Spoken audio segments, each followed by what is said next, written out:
So, I just want to go over a bunch of the beginner terminology and all the different slang terms the community uses to refer to different things. Now, this will not be an exhaustive list, and it may not be super helpful if you are an experienced player, but I think it's good to note just how much terminology this community has. But if you really do not care about relearning all the beginner terms, you can scrub down in the timeline down below and see that I have one timestamp for when I start going over the terms that I want to start defining, so I can use them without people going, "What the hell are you talking about?" So, with that, let's go ahead and get started with the first term, AON, or the Archives of Nethys.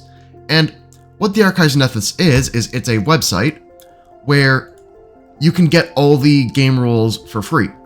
And they are frequently updating based on when new books come out. It might be a month behind-ish compared to new releases, but you give it a little bit of time, it will be on the Archives of Nethys, and whenever somebody says to look something up, you might see AON pop up, so that's where this would come from.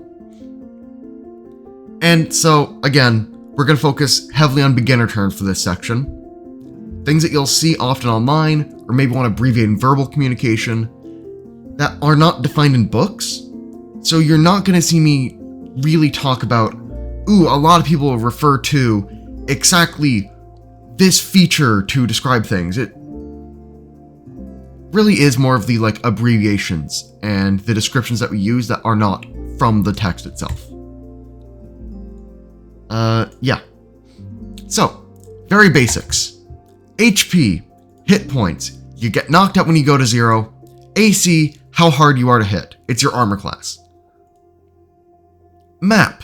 So if you are anywhere near the Pathfinder space online, you will see the MAP acronym, and that is multi-attack penalty, or multiple attack penalty. And you'll see people say at -5 map, it's maybe not as good. Or at -10 map, it's useless, or things of that nature. That basically means on your first attack, because they just write out the bonus instead of how many attacks came previously. And you'll see people refer to mapless when saving throw spells come out, because you can do a saving throw spell and attack, and because they want to draw attention to that attack doesn't have multi-attack penalty, they'll say mapless as a frequent thing. This also leads into the third action problem, which is basically, you should know what your character likes to do once you are at that -10 map mark and your strikes are not useful anymore. TPK. Everyone dies, total party kill. That's the definition. It's just, if everyone is dead, that's a TPK. AOO. Attack of Opportunity. Or in Remaster, Reactive Strike. It's the fighter class feature they get at 1 that reacts to movement, manipulate actions, all that good stuff. And you'll see people say things like, Magus struggles into AOO. I'm actually going to just cut right here and go to the blob on Archives of Nethys. So anyway, here is the actual text for Attack of Opportunity if you want to read it. Anyway, back to this. The next term is AoE as opposed to AOO, and it means area of effect. So this is your stuff like Fireball. Anything that hits many targets is considered an AoE for the purpose of the casual discussions. So you'll hear people say, oh, Hide and Slow is actually an AoE spell, even though it doesn't have an area. And the way Fireball lists an area, Hide and Slow just has 10 targets. And so AoE in this game just means an arbitrarily large number of targets. And Slow kind of hits that mark. Anything that is, I'd say, more than 2 targets is considered AoE in this game. And maneuvers. These are the attack, trait, athletics actions, which are grapple, shove, trip, disarm, and reposition. All these go either against fortitude or reflex. They have the attack trait, and they usually have a pretty strong effect. And so you might see people say, consider using a one-handed weapon to get access to the athletics maneuvers, as you would have access just by being trained. But this just makes it easier for you to actually, use them in combat. So you might see people talk about maneuvers when referring to these actions here. And then there's the activity. Activity actually has two definitions. This is the official one from the book. It's what your character is doing outside of combat. And there are just lists of these activities for exploration and downtime, rules there. So with that, yeah, you can read that. Not going to put too much time to this, but activity as a slang term is just anything you do to fill your actions. And usually are bigger things that consist of sub things. So sudden charge is frequently referred to as an activity because it doesn't make sense to call it an action. And you're not talking about the feat, you're talking about it actually being used. So we use the word activity to kind of fill that bubble. And so you could say, oh yeah, the snagging strike activity, but it's an action, just called an action. But for sudden charge, it's two actions, so we call it activity, because that's how it goes. FA, free archetype, it's a variant rule. It just basically gives extra class feats to multi-class with. And I did big, heavy air quotes there for those that are audio onlys, because there are more than just multi-class things within the free archetypes, or within archetypes. This just lets you have more feats so you can take archetypes easily.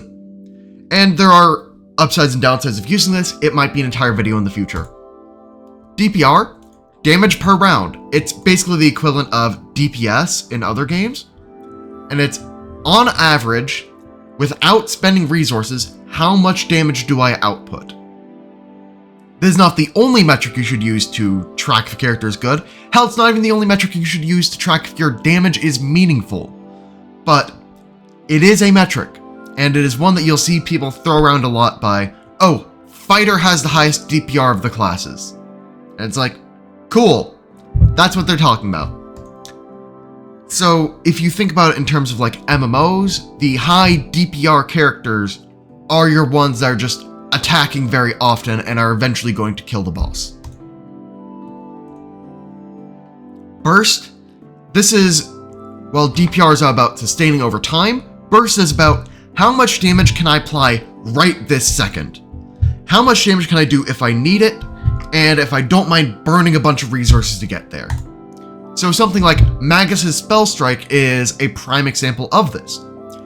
You could put in an activity that needs a recharge, use a spell slot with it, so you're using a daily resource and a resource that requires that recharge feature to just put a massive chunk of damage out right that second, and hopefully knock something out so it's not a threat for the rest of the encounter. Because that's really the goal of Burst, it's to either end the encounter or put yourself in such a winning position that does not matter if your actual DPR is a little bit lower. Because the encounter is almost over because you just killed half of it. So fireballing all the mooks in a fight, or all the lower level creatures, later terminology, foreshadowing, is a form of bursting an encounter out. So you might hear burst them out as just burn a bunch of resources, get them dead quickly. Mook. Any creature significantly weaker than a party member. So if we compare a Goblin Warrior to a level 1 fighter, you'll see lower AC, generally lower saving throws, much lower HP, not as many abilities, you know, just slightly worse accuracy, and terrible damage. And that is what defines a Mook. It's just weaker than a party member. In contrast, a boss is anything stronger than a party member. And so, bang. A Hobgoblin Archer compared to the same fighter from earlier, its accuracy, much better. Damage, and if you're a melee fighter, it's about the same, but it's a ranged damage character that can stride away for free.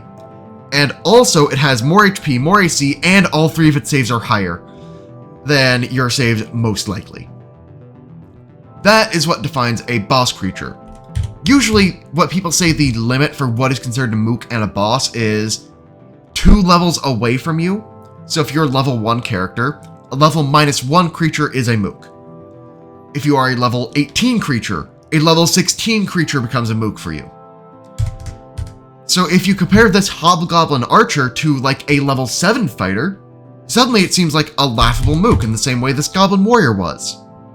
So people just use those terms to just say, anything significantly weaker than you, you deal with it this way. Anything significantly stronger, deal with it that way. Level plus minus 2 is usually the range people go for. And you'll sometimes see that level plus minus notation as an actual thing people write out. That's not super common. But you might see any L+1 creatures are blah blah blah blah blah. And it's just helpful notation if you're a GM. So in your notes you can say, they fight this guy, which is L+1, parentheses 60 XP, close parentheses. That's what a lot of my notes look like. So it's only like 10 characters per creature to balance its math, which is, I like that. You have the idea of weak and strong saves. So if you look at just about any creature, I'm using Giant Badger as an example here, just because it's simple and it shows a lot of the common patterns where usually in its saving throws, which are listed right over here, one save will be much higher than the rest and one save will be much lower. So you can see Fortitude and Reflex are +4 apart. That is massive in this game. So as such, you'd want to target its Reflex, and that is known as its weak save, and you want to avoid targeting its Fortitude, its strong save. And you'll see a lot of this discussion online when people are talking about, oh, well, what does this class do against somebody with a high fort save or a strong fort save?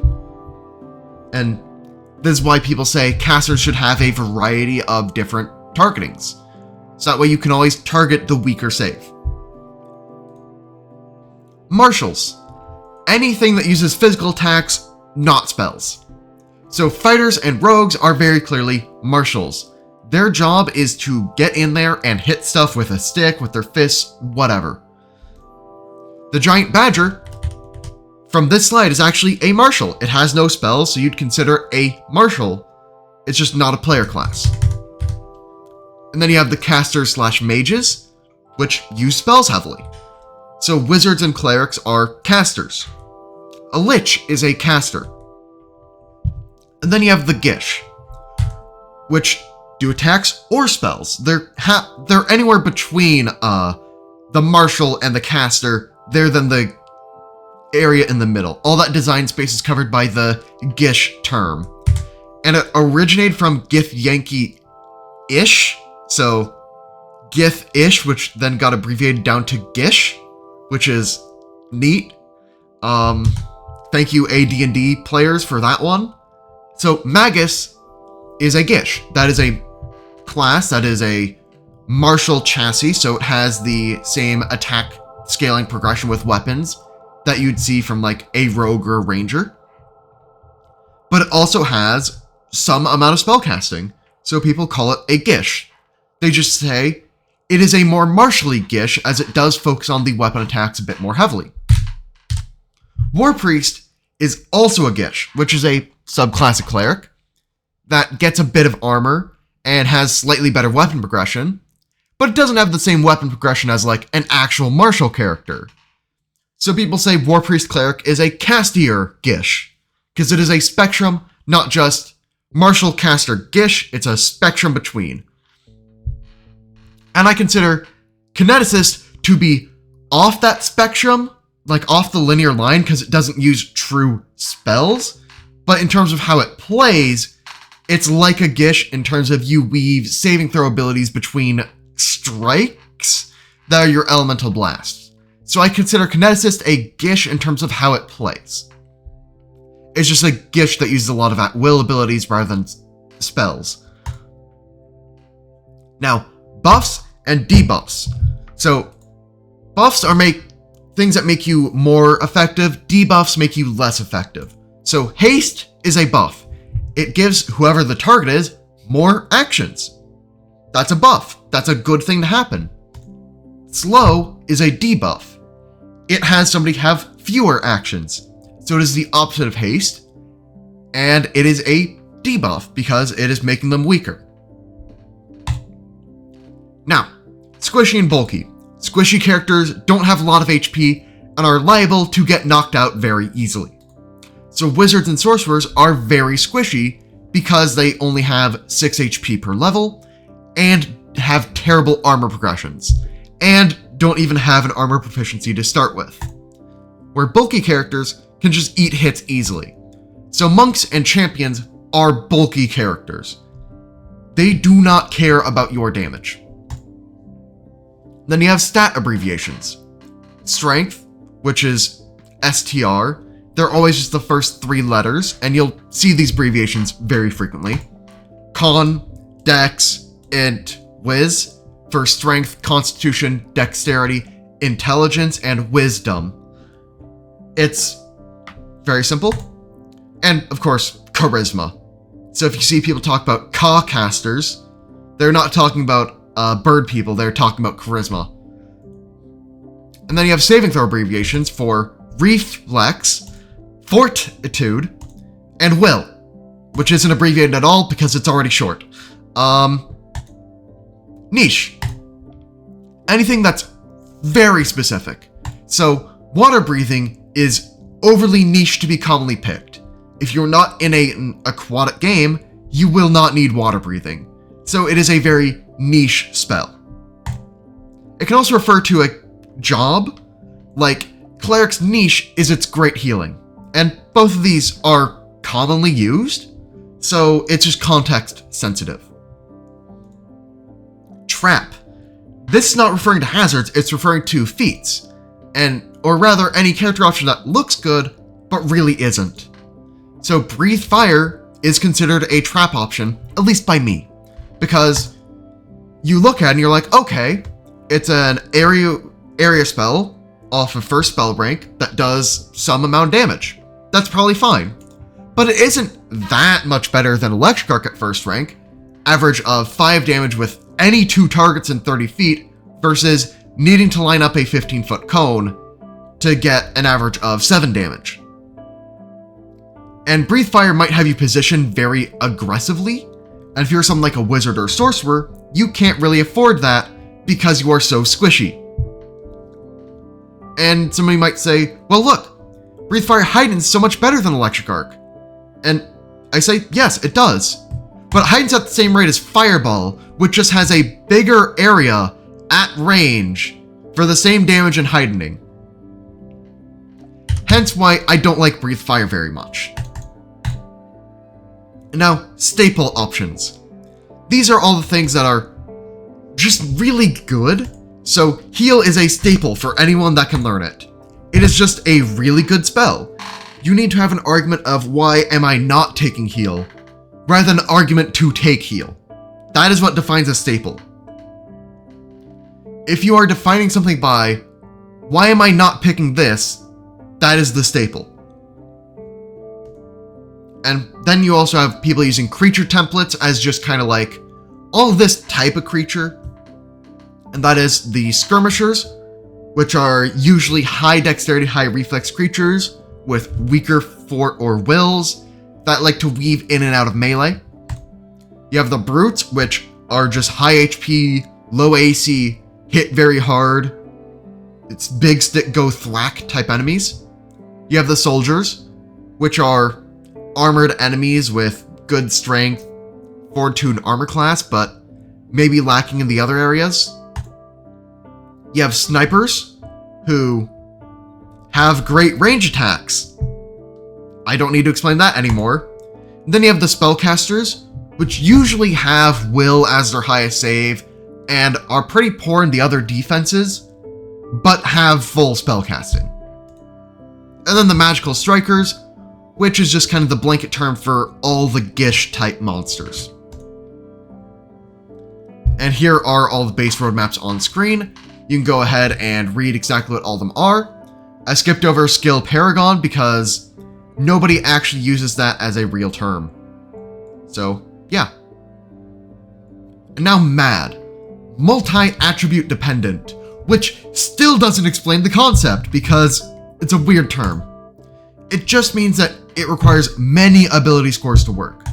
So trying to splash Witch and Int class on a monk, which usually needs dex for its armor class and strength for its damage, would make you very multi-attribute dependent. Because you're also needing to sacrifice out your con and whiz, which are saving throw stats. You need a lot of stats in order to get that going. And so people say, maybe you should try going for Druid, because that'll make you less mad because you can double up on wisdom with your focus spells. The opposite is Sad, single attribute dependent. So a strength-based fighter is very sad because they only need strength for their armor class, their damage, their accuracy, and then they have enough HP from their class so they can kind of put the rest of their stat points wherever they want. And that's the advantage of being single attribute dependent versus multi-attribute dependent.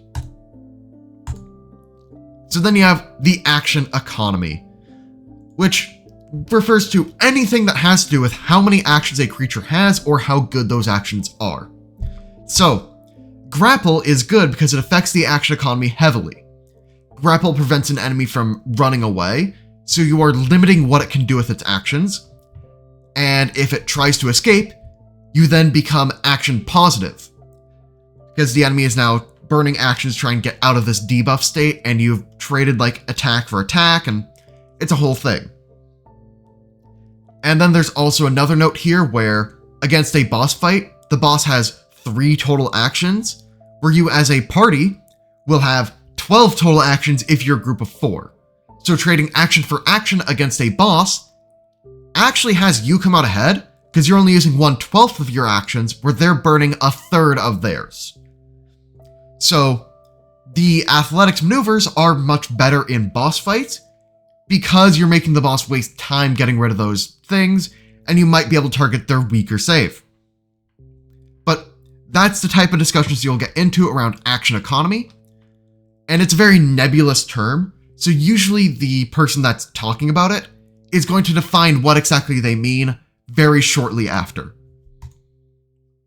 RK refers to recall knowledge, which is just the action for, hey GM, do I know something here? There are a bunch of rules for it. Look it up on the Archives of Nethys. It's a whole action. There's nothing more to this, it's just RK. Then you have skill monkeys, which are any character with a lot of valuable skills for your party.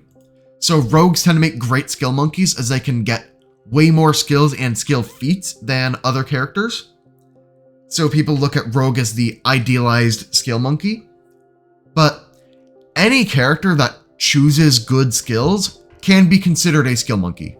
It is a nebulous term, but just know if you're picking a rogue, you're picking a skill monkey. And now we go to my terms. Alright, so I'm realizing that I forgot to actually talk about backline, frontline. Frontline is basically just all your melee stuff. They're in the front, and they're fighting the other melee guys. Backline refers to anybody in the back, usually ranged, that then provides support from further away. So backline characters tend to have a higher effective range, frontline characters tend to have bigger numbers. And that's usually what it comes down to. So it's manifests in like the melee weaponry having more damage relative to the ranged weapons, which can threaten an entire battlefield at once. So, now on to my terms. I'm going to start with value. And value just means how much an action helps you win the fight. And you could say, Fireball gives more value early in a fight, so you can burst down mooks. It also probably has more targets, so it's going to put out more damage and thus be more valuable early on. And then you have words like tech, which I use for, in the same sense of the card game context, where you build your strategy to have a better matchup versus one type of opponent. So in card games, you'd say, hey, I put more top end into my deck to tech myself against control. And in this game, you'd say, I'm going to tech myself against undead by bringing extra copies of heal, because that way I can heal everybody while damaging them. And it usually isn't a major adjustment, it's just kinda, I'm gonna tweak this a little bit because I think this is the type of adventure I'm going through. Another instance of you teching a strategy for a campaign, like on that scale, is if you have a wilderness survival game, it's a good idea to tech into survival and just invest into that because you're gonna need to be tracking stuff. And then silver bullets. These are very narrow effects, but are super powerful when they do come up. And the terminology comes from the idea that silver bullets are not very efficient to make. That's not a traditional material to make a bullet out of, but if you are ever fighting a werewolf, it's pretty good. And so I'd say Laughing Fit is a great example of a silver bullet spell. And you can see here, its primary effect is the target can't use reactions, because otherwise, just use slow instead. Slow is just better at denying actions, unless you need this can't use reactions line, because duration sustained versus not being sustained. So this is a great spell into either bosses, that way you can potentially eat actions away from them and trade action for action, which is beneficial in a many versus one scenario.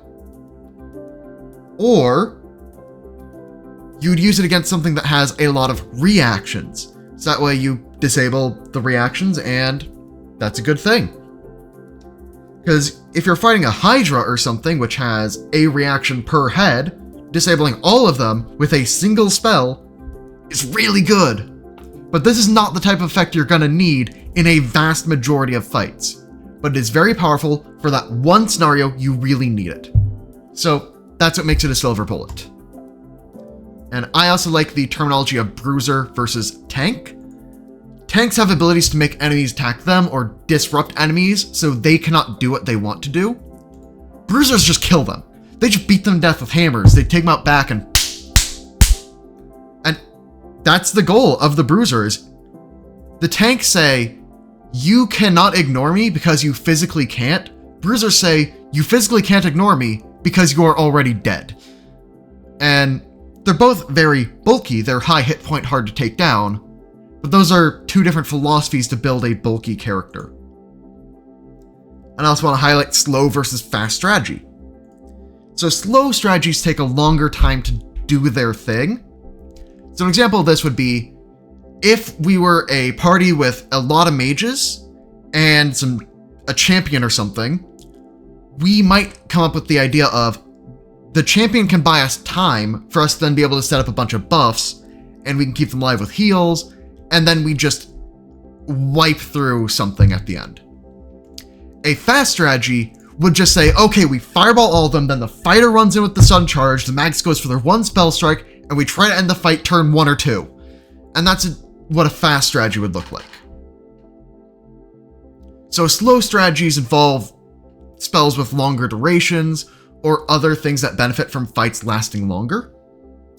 Fast strategies just want to get the other guy dead so they stop doing damage.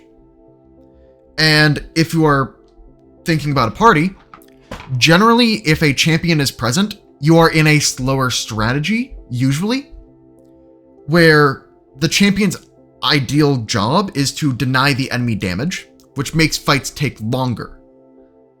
Where if you have like a bunch of Magus Barbarian fighter stuff, you're usually in a faster strategy type formation.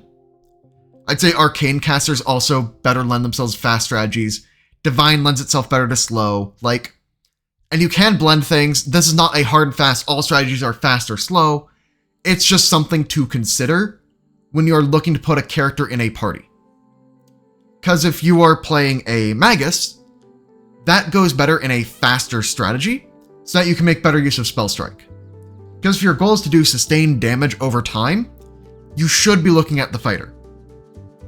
But if your goal is, let me just hit this guy really hard once where I need to, then Magus is a great choice. Now, the idea of tempo. This is a nebulous term even in CCGs where I stole it. It basically just means, how much value did you get on that specific turn? And so there's usually a thing of tempo loss to do something else. So for example, setting up haste is a tempo loss. And I'm going to just move my, not the background. I'm going to move my little icon up here for a little bit so I can just talk about haste below me for a while. And it's because haste is something that targets a single creature, lasts a minute, and then you look over here, and it gains quickened. So if you are applying haste to yourself, which I don't think you should do, you don't get that bonus until the next round. And it costs 2 actions of tempo-ish. And those are 2 important actions, because these are your turn 1 actions, when you can burst something down, remove something from the fight, make the fight easier.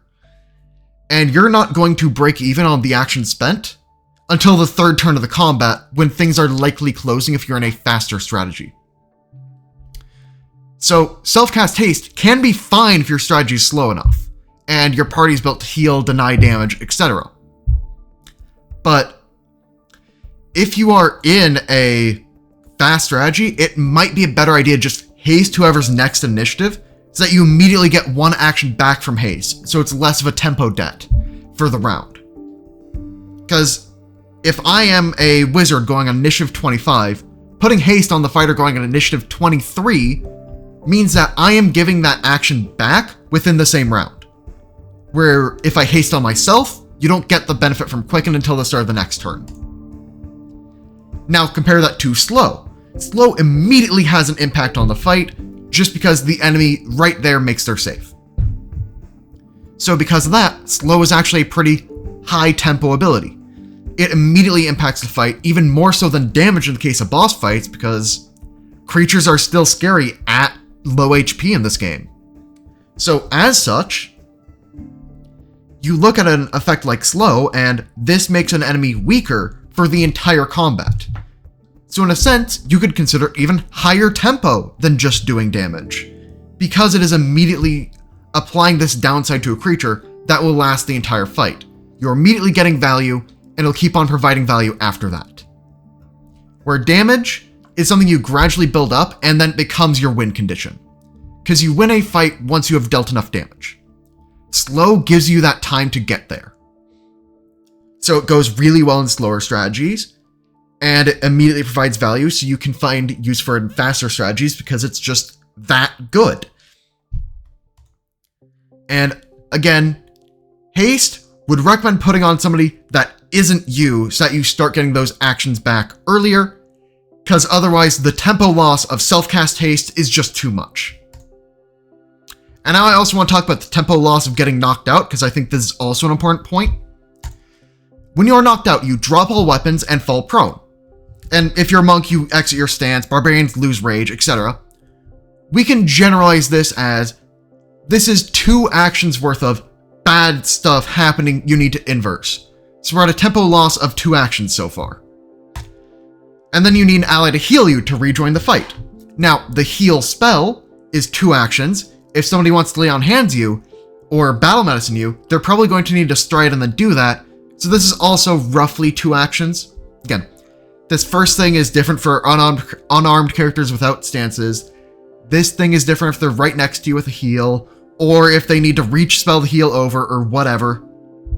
Generalize it to about 4 actions of bad stuff happening for you getting knocked out. And you also drop in the initiative order, which the value of this can vary, because if you're in a boss fight, this literally does not matter. You just get healed, and then you take your turn, and it's all just one cycle. You don't actually lose tempo, because no enemies got an extra turn on you. But if you're in a fight with a lot of guys, and you get knocked out, and you are going next, it basically skips your turn and is minus 3 actions. So this varies from not mattering to lose a turn. So I'm going to generalize this to about 1 action worth of bad stuff on average, just because I feel like characters tend to get knocked out in boss fights. And so the reason things feel like a death spiral as soon as somebody gets knocked out in a boss fight is because you're having to fight through this like 4 actions of tempo loss in order to get them back on their feet and full fighting capacity. Meanwhile, the boss is just kind of existing, and they had no tempo loss. So this is why you see the snowball effect of one person goes down, and then the entire fight looks dire. Now, 5e is far more forgiving with the healing mechanics. That's why D&D chose that way, so that you could have fights where people are constantly going down, and have those still be winnable. I think 5e went too far, where it became optimal to always hang around at low HP before healing anybody, which, another video. But this is why getting knocked out is so scary. It's the tempo loss of what it means to be knocked out. And that's the end of my terms. If you like this video, go ahead and like it. I'll have more advanced stuff coming out later, so don't think I forgot about you advanced players, just... yeah.